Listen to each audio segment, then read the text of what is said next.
오늘 새벽에 교회 일찍 나와서 좀 바빴습니다. 설교 원고를 어제 다 준비해 놓고 오늘 아침에 와서 한번 다시 들여다보니까 원고가 너무 길은 거예요. 이거 다 설교했다가는 1시간도 넘겠다. 그래서 그 설교를 줄이느라고 애를 썼습니다. 그래서 오늘은 반만 말씀드리고 또 다음 주에 또 반을 말씀드려야 되겠다. 그런 생각으로 설교를 정리를 했습니다. 제 마음 가운데 있는 아주 솔직한 마음은 이런 마음이 있습니다. 내가 원하는 대로 됐으면 좋겠다. 내가 원하는 대로 되면은 지금보다 훨씬 더 잘 될 것 같다. 내 원하는 대로 좀 자유롭고 싶다. 내 원하는 대로 좀 자유로워지게 되면은 지금보다 더 행복할 것 같다. 이게 제 마음 깊은 곳에 있는 솔직한 제 마음입니다. 한번 여러분들에게 질문을 드려보겠습니다. 여러분들이 원하는 대로 모든 것을 다 할 수 있다면은 정말 지금보다 더 나아질까요? 정말 지금보다 훨씬 더 행복해질까요? 그것에 대해서는 쉽게 예, 그렇게 답변을 할 수가 없습니다. 오늘 다니엘서 8장을 보게 되면은요, 또 하나의 환상, 다니엘이 본 환상에 대한 내용입니다. 숫양과 숫염소에 대한 환상입니다. 그런데 성서학자들이 이 수양과 수염소에 대한 환상의 이 내용은 다니엘이 살던 시대로부터 시작을 해서 이후에 근동의 역사를 계시해 준 말씀이다 하는 것에 대해서 큰 이견이 없습니다. 부수적인 어떤 그 이견은 있지만은 전체적인 맥락에서는 이것이 당시에 다니엘 당시 또 그 이후에 근동의 역사에 대한 계시가 분명하다. 그렇게 이야기를 하고 있습니다. 그래서 사실 오늘 다니엘서 8장 오늘 4절까지 읽어드렸는데 이 오늘 설교는 이 전체를 보면서 말씀을 드리려고 합니다. 먼저 그 이 수염소가 그 등장을 하게 되는데 그 수염소에는 뿔이 2개가 달렸습니다. 근데 이 2뿔 다 긴 뿔이에요. 근데 그 중에 나중 생긴 뿔이 더 긴 뿔이라고 성경에는 기록이 되어져 있습니다. 오늘 이 수양은 당시에 메대와 파사 연합군을 의미한다. 그렇게 해석을 하는데 전혀 이견이 없습니다. 그리고 이 메대와 파사 연합군이 결국은 파사 왕국이 되어지잖아요. 그래서 긴 뿔 하나가 파사 왕국이 되어지는 그 내용에 대한 부분이죠. 그런데 이제 갑자기 또 수염소가 나타나요. 수염소가 등장을 하는데 그 수염소의 모습을 봤더니 거기에는 눈과 눈 사이에 뚜렷한 큰 아주 강하게 보이는 뿔이 하나 있어요. 현저하게 보이는 뿔이 하나 있어요. 그런 그 수염소에 대한 환상을 보게 됩니다. 그런데 이 염소가 2뿔 달린 양을 무참히 공격을 해서 제거를 해버리는 거예요. 그래서 이 수염소는 그리스를 의미한다. 그렇게 얘기를 합니다.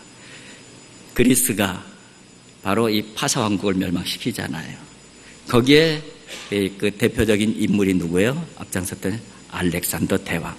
그래서 이 두 눈 사이에 있는 뛰어난 그 뿔을 알렉산더 대왕이다. 그렇게 이야기를 하고 있습니다. 그런데 그 현저한 이 뿔이 꺾어져요. 이 뿔이 꺾어진 대신에 뭐가 4개의 뿔이 다시 생겨납니다. 알렉산더 대왕이 결국 33살에 말라리아에 걸려서 죽잖아요. 그리고 그 수하에 4명의 장수에 의해서 4개의 왕조가 만들어지면서 그 점령한 모든 지역을 다스리게 되는 것이죠. 그것이 바로 큰 뿔이 부러지고 4개의 다른 뿔들이 생겨지는 이 4개의 왕조를 의미하는 것이에요. 그리고 이 4개의 뿔 중에서 또 하나의 뿔이 있는데 그 뿔에는 작은 뿔이 또 하나가 생겨요. 이 부분은 이 4개의 왕조 중에서 작은 뿔이 하나 생기는 이 뿔은 바로 이 셀루쿠스 왕조를 의미하고 이 시리아 그리고 바벨론을 중심으로 세워진 왕조이죠. 이 셀루쿠스 왕조의 8대 왕인 안티오쿠스 4세가 바로 이 뿔에서 작은 뿔, 생겨지는 작은 뿔이다. 그렇게 해석을 하게 됩니다. 그런데 이 한 뿔에서 생겨진 이 작은 뿔은 점점 강성해져요. 점점 강성해서 바로 이 사방으로 그 세력을 확장시킵니다. 안티오쿠스 4세가 그랬어요. 그 세력이 엄청나게 강해져서 계속해서 사방으로 자기의 영향력을 확대시키고 있었습니다. 그러면서 예루살렘도 점령을 하게 되는 것이고, 그리고 예루살렘을 점령했을 때에 유대인들이 평생에 잊지 못할 가증한 왕으로 그렇게 남습니다. 예루살렘을 점령한 다음에 거기다 제우스 신상을 만들게 되죠. 제우스 신상만 만든 것이 아니라 자기 이름의 별명을 붙입니다. 안티오쿠스 에피파네스라고 하는 별칭을 붙여요. 에피파네스는 바로 현존하는 신, 그런 의미예요. 너희들이 섬기는 하나님이 진짜 신이 아니고 내가 현존하는 신이다. 그렇게 선포하는 거예요. 그리고 안식일도 지키지 못하게 하고 할례도 금합니다. 할례를 금했는데 할례를 시행하는 부모에게는 그 자리에서 살해해버립니다. 이런 일들이, 이런 횡포가 하나님의 도성 예루살렘에서 그 만행이 일어나는 거예요. 그 횡포가 극에 달하니까 참다가 못 참아서 반란이 일어나요. 반란이 일어나는데 하스몬 왕조가 앞장서 갖고선 이 반란을 일으키는데 하스몬 왕조의 바로 그 가문의 가장이 마따디아라고 하는 사람이고 그의 5 아들이 있어요. 그 마따디아와 5 아들이 이 반란을 주도하고 반란을 일으킨 것입니다. 그래서 그 반란을 진압하기 위해서 안티오쿠스 4세가 직접 예루살렘으로 다시 내려옵니다. 군대를 이끌고. 그런데 내려오다가 어떤 이유인지 정확한 이유는 알려지지 않아요. 그런데 내려오다가 급사를 하게 돼요. 죽게 돼요. 그러면서 그 하스몬 왕조가 일으킨 반란이 성공을 하는 거예요. 그런데 그때의 대제사장이 누구였었냐면은 그 마따디아의 5 아들 중에서 셋째 아들인 마캅이에요. 그래서 그 반란을 유대인들은 마카비 혁명이다. 그렇게 부르는 것이죠. 그러니까 성공한 혁명이죠. 성공한 반란. 유대인들에게는 이 마카비 혁명이 굉장히 중요한 의미가 있어요. 우리로 말하면은 3.1 운동이나 8.15 광복절 못지않게 중요한 의미를 가지고 있는 바로 그 사건이 이 마카비 혁명이에요. 그래서 그 마카비 혁명을 기리면서 지키는 절기가 있습니다. 명절이 있어요. 그것이 바로 하누카라는 명절이에요. 그래서 지금도 이 하누카라는 명절을 유대인들은 잘 지키고 있는 것이죠. 이런 내용들이 바로 이 수염소와 수양의 계시 가운데 담겨져 있는 당시의 그대 권동의 역사에 대한 계시인 것이죠. 저는 이 말씀을 쭉 묵상을 하면서 좁은 문과 좁은 길, 그 예수님의 말씀이 생각이 났습니다. 다 아는 말씀이지만은 제가 한번 봉독해 드리겠습니다. 마태복음 7장 13절 14절입니다. 좁은 문으로 들어가라. 멸망으로 인도하는 문은 크고 그 길이 넓어 그리로 들어가는 자가 많고 생명으로 인도하는 문은 좁고 길이 협착하여 찾는 자가 적음이라. 세상이라는 거대한 파도가 그 앞에 큰 길이 있는 거예요. 그 거대한 길, 그 길로 가게 되면은 가장 안전한 길, 가장 강한 길, 가장 행복한 길, 그런 길처럼 보이는 그 길이에요. 그래서 그 길을 많은 사람들이 그 길을 가고 있어요. 그렇습니다. 지금 이 수양과 수염소를 통해서 하나님께서 그대 근동의 흥망성쇠를 보여주시는데, 여러분, 하나님의 백성, 특히 하나님의 백성은 다 이 강대국 밑에 있는 억눌린 백성들이에요. 그 억눌린 민초들의 입장에서 그대 근동의 흥망성쇠의 역사가 뭐 그렇게 중요하겠어요? 오늘 하루 먹고 살기도 힘들어 죽겠는데 그대 근동의 흥망성쇠의 역사가 관심이나 가져지겠어요? 그런데 왜 하나님께서는 다니엘에게 다른 계시의 말씀을 주시는 것이 아니라 바로 당시에 근동의 흥망성쇠에 대한 세계사의 역사를 계시해 주셨을까?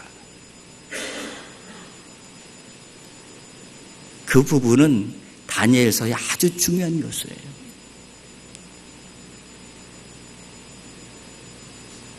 지금 각 강대한 영웅적 왕들이 다시 흥하고 망하고 흥하고 망하고,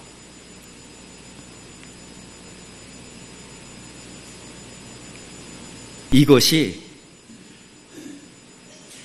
하나님의 백성들이 가야 될 길이 아니라는 거예요.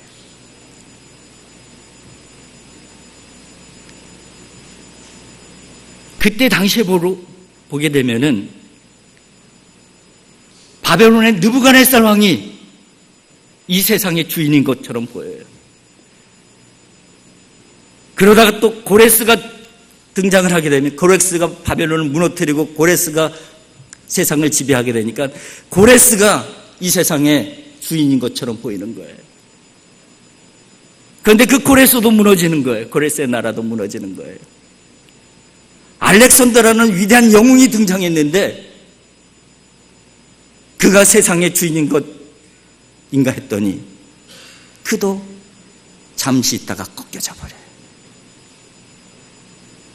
안티오코스도 마찬가지. 그들은 강한 자들이었어요. 그들은 원하는 대로, 자기 원하는 대로 살고 행할 수 있는 힘이 있는 자들이었어요. 그래서 민초들은 그들을 바라보면서 원망하고 저주하고 그러고 살고 있지만은, 사실 그들의 내면 깊은 곳을 바라보면은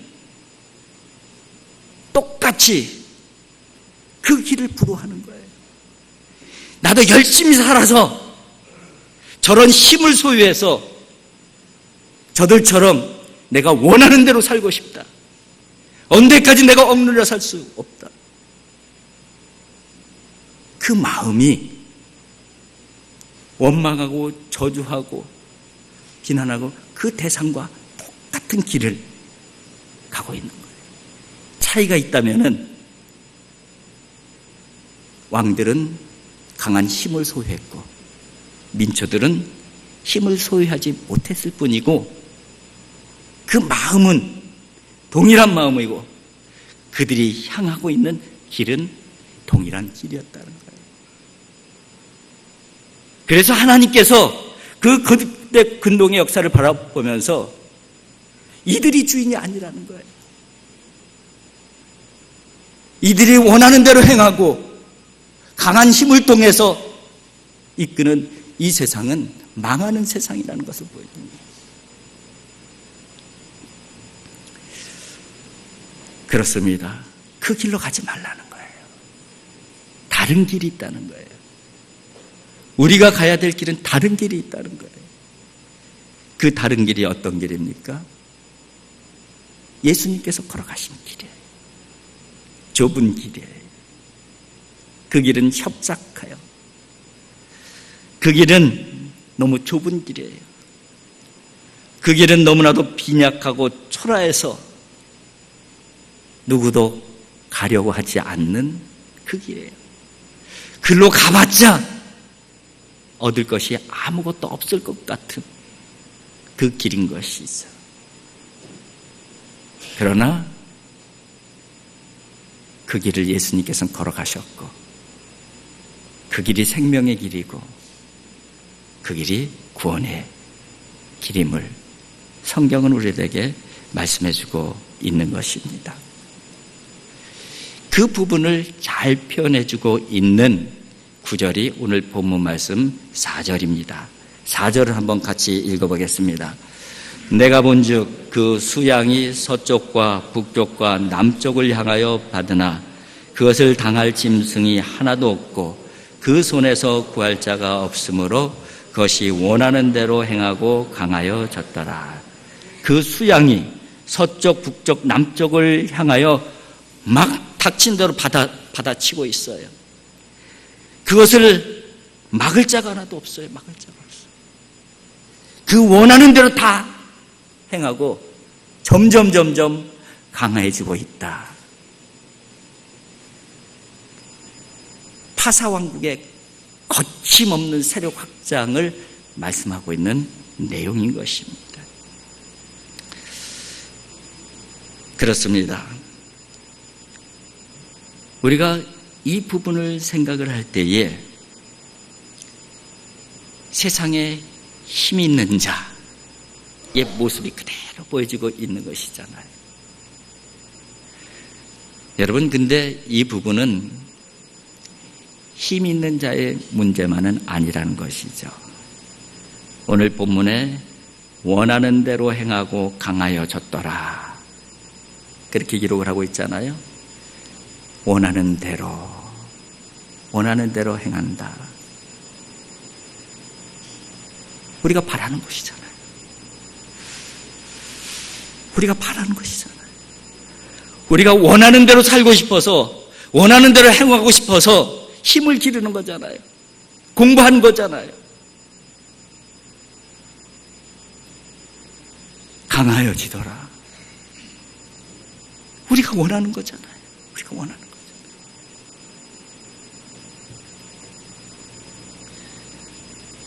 여러분, 이 원함에 대한 부분, 내가 원하는 대로 행한다.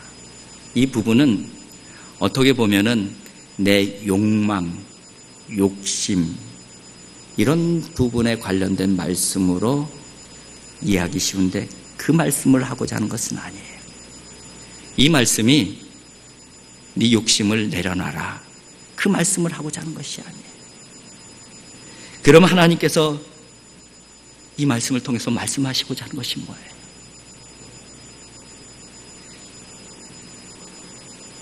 내 원대로 한다는 것은 뭐를 의미해요? 내가 주인이라는 거예요.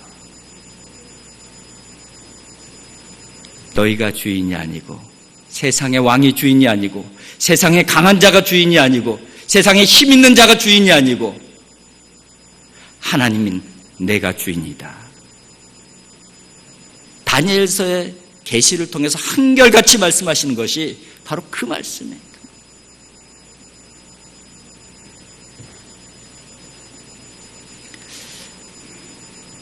힘은 별로 없지만은 제게도 주어진 상황과 여건에서 제 원대로 하고 싶은 마음이 있습니다. 서두에 잠깐 말씀을 드렸잖아요. 그런 마음이 있어요. 그런 마음이 나름대로 논리도 있고 당연한 권리라고 생각할 수도 있는 그런 근거들이 많이 있어요. 저는 을지로교회 담임 목사입니다. 그리고 당회장이라고도 합니다. 그 권한과 위치가 부여되어졌죠. 그래서 그 권위와 위치에 걸맞게 내가 원하는 대로 목회를 하고 싶은 마음이 있어요. 그게 솔직한 제 마음입니다. 저는 을지로교회 담임 목사뿐만 아니라 본질적으로 얘기하면은 목사로 부름받은 사람. 그래서 부르심에 대한 확신이 제 나름대로 확고하게 있어요. 그리고 목사로서의 소명감이 분명하게 있어요. 그렇기 때문에 더더욱 하나님께서 나를 부르시고 하나님께서 나를 세우시고 하나님께서 나를 보내주셨는데,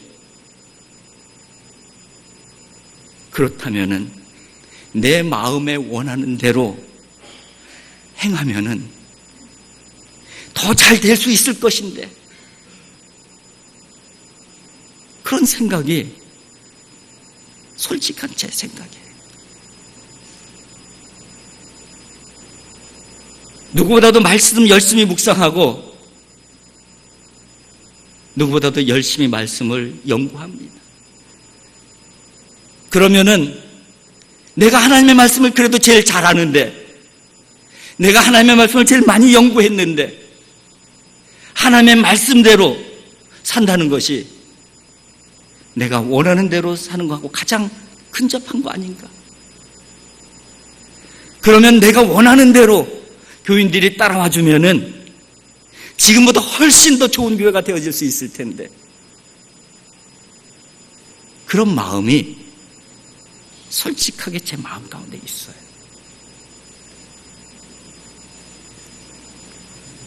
교회뿐만 아니라 집에서도 마찬가지예요. 집에서도 제가 가장이잖아요. 하나님께서 가장이라는 권위를 주셨잖아요. 그리고 제 아내보다, 우리 아이들보다 인생의 경험이나 그리고 하나님의 말씀에 대한 안목이나 제가 제일 낫잖아요. 그러면 아내나 저희 아이들이 제 말대로 따라주면은 우리 가정은 정말 행복한 가정이 될 수 있을 텐데 왜 안 따라주는 거야? 이 마음이 솔직하게 있습니다. 우리 교회에 목사님, 전사님, 동역자들이 있어요. 우리 김동기 목사님도 계시고 우리 전사님도 계시고 조 목사님도 계시잖아요. 근데 같은 동역자지만은 제 담임 목사잖아요. 그러면 제 목회 방향과 목회 관점으로 제가 지시하는 대로 일사불란하게 착착착 잘 움직여주면은 굉장한 일을 해낼 수 있을 텐데, 이런 마음이 제 솔직한 마음이에요. 그런데 저는 그 제가 마음에 원하는 대로 그 길을 가지 않습니다. 아니, 절대 가지 않을 것이에요. 조금 더 정확하게 말한다면은 그렇게 하고 싶은 것이 있어요. 그러나 그렇게 하고 싶은 마음을 포기하려고 몸부림치고 있어요. 이유는 단 하나예요. 내가 원하는 대로 여기 안에 담겨져 있는 것이 무엇인지를 알기 때문에 그래요. 내가 원하는 대로 이 안에 담겨져 있는 것은 믿음으로 가장된 내 욕망인 것을 알았기 때문이에요. 지금까지는 그게 믿음인 줄 알았는데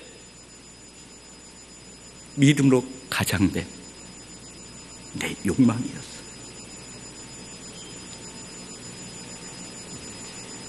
여러분, 내가 원하는 대로 안에 담겨져 있는 것은 나예요, 나. 내가 주인이라는 거예요.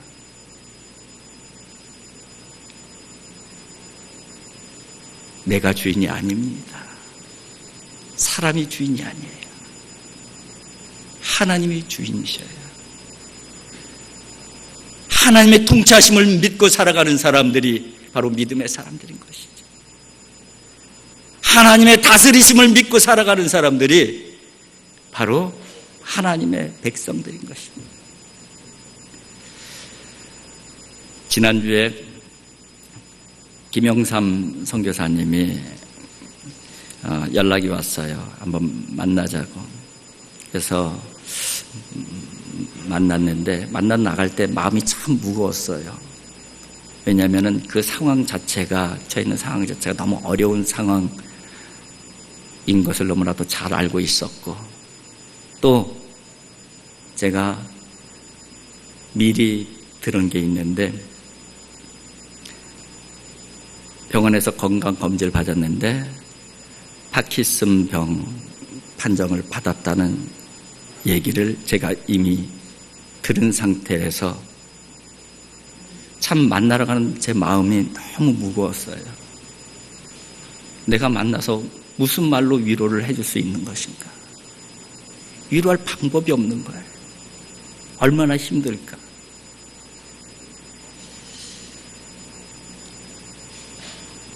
그런데 제가 생각한 그 모습이 아니었어요. 한 2시간을 같이 그 얘기를 하는데 이런 얘기예요. 하나님의 은혜가 너무 감사하다. 꿈만 같다. 하나님께서 우리와 함께 하시는 것 같다. 하나님께서 우리 가정을 인도하시는 것 같다. 너무 감사하다.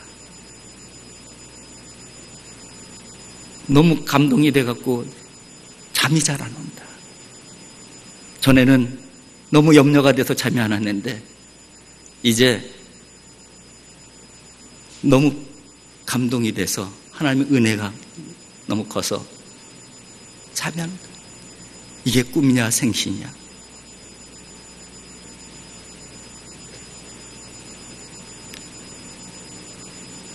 특별한 일이 생겼냐고요? 아니에요. 그리고 이사를 했다고 하더라고요.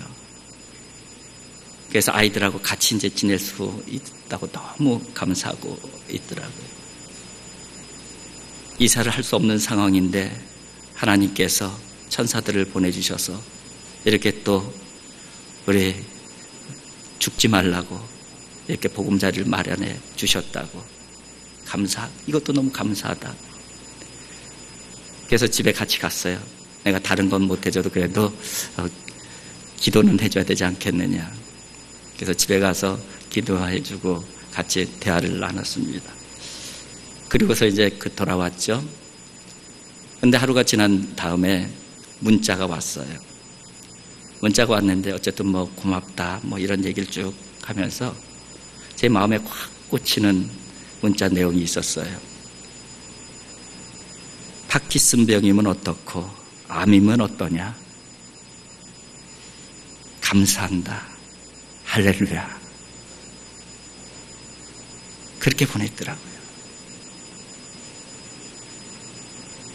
전에는 하나님의 손길이 잘 안 보였는데 이제 하나님의 손길이 보인다는 것이에요.